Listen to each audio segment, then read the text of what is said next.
कभी सोचा है एक एकदम रसीला लाल टमाटर उगाने के पीछे का साइंस क्या है? बीज से लेकर सलाद की प्लेट तक उसका पूरा सफर कैसा होता है?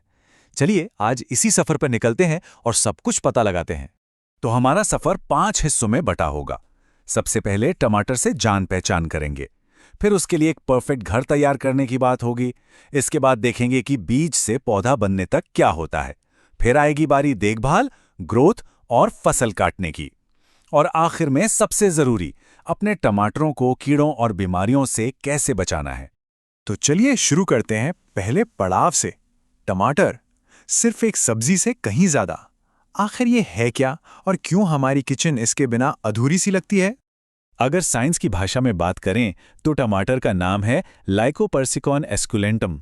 और पता है ये किस परिवार से है? उसी सोलेनेसी फैमिली से जिसमें हमारे आलू और मिर्च भी आते हैं। मतलब ये सब रिश्तेदार हुए। और इसकी कहानी शुरू होती है पेरू और मेक्सिको से। काफी पुराना और शानदार इतिहास है इसका। तो टमाटर इतना जरूरी क्यों है? देखिए, ये सिर्फ स्वाद के लिए नहीं है। ये तो मिनरल्स, ऑर्गेनिक एसिड्स और विटामिन ए, बी, सी का खजाना है। और सबसे बढ़िया बात, भारत में तो इसे साल के 12 महीने उगाया जा सकता है। सलाद, सॉस, केचप, सूप, सोचिए कहाँ नहीं है ये।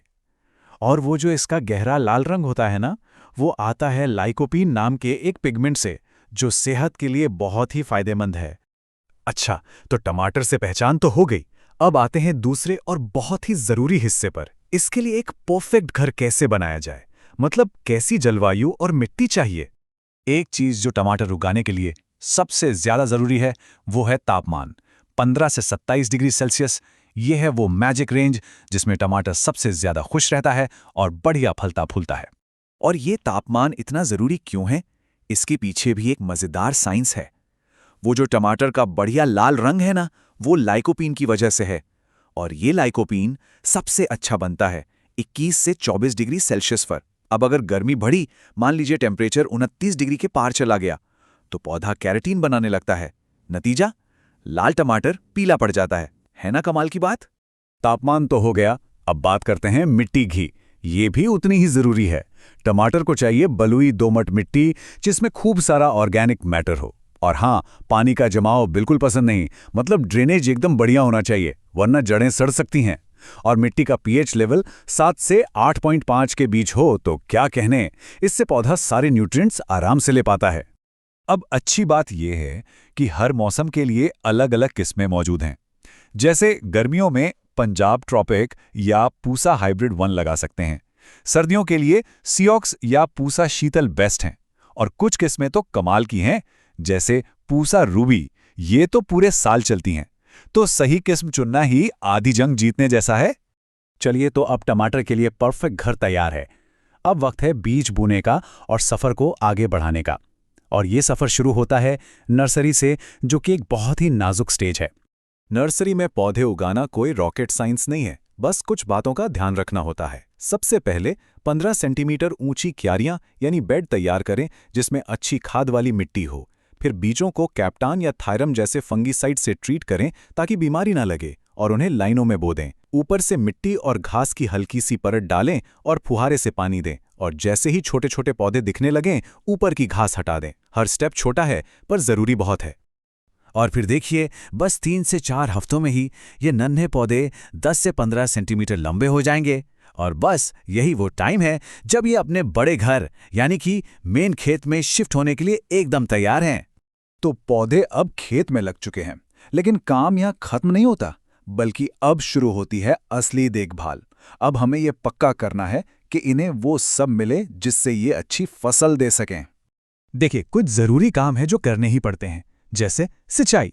गर्मियों में हर हफ्ते और सर्दियों में करीब 15 दिन में पानी देना जरूरी है।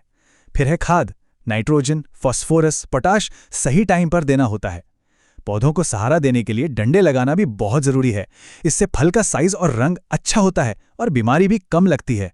और हाँ, खरपतवार हटाने के लिए 2-3 बार निराई गुड़ाई तो करनी ही पड़ेगी। और फिर आता है वो पल जिसका सबको इंतजार रहता है, फसल की कटाई। लेकिन टमाटर कब तोड़ना है, ये इस बात पर निर्भर करता है कि उसका करना क्या है। अगर टमाटरों को दूर के बाजार भेजना है तो उन्हें थोड़ा कच्चा यानी हरी अवस्था में तोड़ा जाता है। और अगर लोकल मार्केट में बेचना है या घर पर इस्तेमाल करना है तो फिर उन्हें पेड़ पर ही पूरा लाल होने दिया जाता है।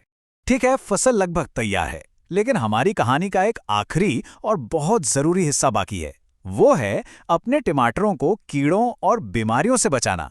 तो चलिए देखते हैं कि इन दुश्मनों से कैसे निपटना है। एक सबसे बड़ा दुश्मन है फल छेदक यानी फ्रूट बोरर। इसका लार्वा मतलब इसकी इल्ली फल के अंदर घुसकर उसे खोखला कर देती है। इसकी एक बड़ी पहचान ये है कि अक्सर कीड़ा आधा अंदर और आधा फल के बाहर लटका हुआ दिखता है। अब इससे बचें कैसे? एक बहुत ही कारगर देसी तरीका है ट्रैप क्रॉपिंग, मतलब टमाटर के खेत में बीच बीच में गेंदे के पौधे लगा दें। होता यह है कि कीड़े टमाटर को छोड़कर गेंदे पर चले जाते हैं और हमारी मेन फसल बच जाती है। हाँ, अगर अटैक बहुत ज्यादा हो तो फिर एंडोसल्फान जैसे केमिकल का इस्तेमाल करना पड़ सकता है। एक और बड़ी मुसीबत है लीफ कर्ल वायरस यानी पर्णकुंचन रोग। जैसा नाम है वैसा ही काम है। ये एक वायरस है जो सफेद मक्खी से फैलता है। इससे पौधे की ग्रोथ रुक जाती है और पत्तियां पूरी तरह से मुड़ जाती हैं, सिकुड़ जाती हैं। इस वायरस से लड़ने के लिए हमें चारों तरफ से काम करना पड़ता है। सबसे पहला और सबसे अच्छा तरीका है कि ऐसी किस्में चुनें जिनमें ये बीमारी लगती ही ना हो, जैसे हिसार सिलेक्शन 101 या हिसार अनमोल। दूसरा, सफेद मक्खी को कंट्रोल में रखें क्योंकि वही तो इसे फैलाती है। और तीसरा, जैसे ही कोई बीमार पौधा दिखे उसे तुरंत उखाड़कर नष्ट कर दें। एक बात हमेशा ध्यान में रखनी चाहिए, इलाज से बेहतर बचाव है। अगर शुरुआत में ही वायरस रेजिस्टेंट किस्म चुन ली जाए तो समझिए कि सबसे बड़ी लड़ाई तो वहीं जीत ली। ये सबसे पहला और सबसे मजबूत डिफेंस है। तो ये था टमाटर उगाने के पीछे का पूरा साइंस। अब जब ये सारी जानकारी मौजूद है तो सवाल ये उठता है कि इस ज्ञान के साथ अगला कदम क्या होगा? क्या उगा